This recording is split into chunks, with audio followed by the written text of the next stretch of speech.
Hey guys, it's Practical Gaming, and I've been thinking for quite some time now.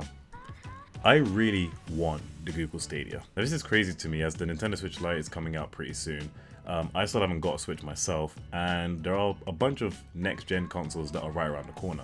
But I can't shake this curiosity I feel towards having a console without the actual, physical console. Also, that Founders Edition controller looks class. There is no way I'm not going to pre-order that. Ever since they announced that the Google Stadia is coming out this year, everyone in the game world has been so skeptical about it, and they still are to this day, because it's a new step in hardware innovation and nobody really knows how well it's gonna work once it's up and running. But for me, I'm too intrigued by it to not buy the Google Stadia, and I have a couple of reasons for that. Now, the first one that obviously jumps out is the price.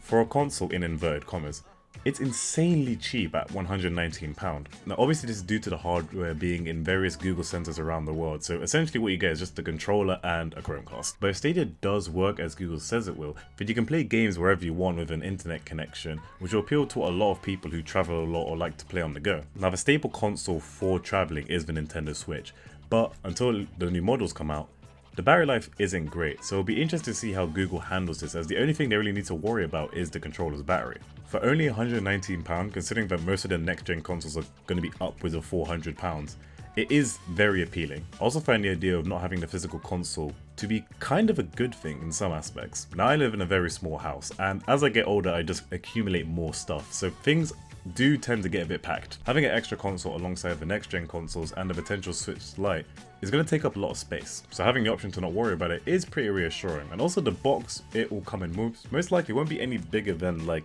this, but we'll have to see when it comes to the unboxing. Of course I do miss holding the actual discs in my hand, but unlike to the headphone jack in mobile phones, we could be phasing out of that in the near future. Now a lot of people are worried about having to connect to the Wi-Fi and input lag and all of that.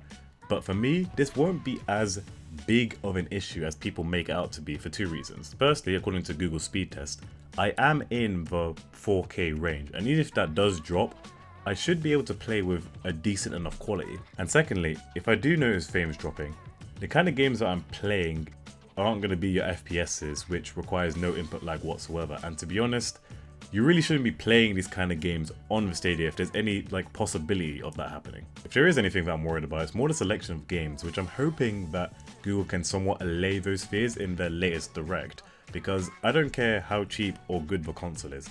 If the games aren't there, then I'm not going to buy it.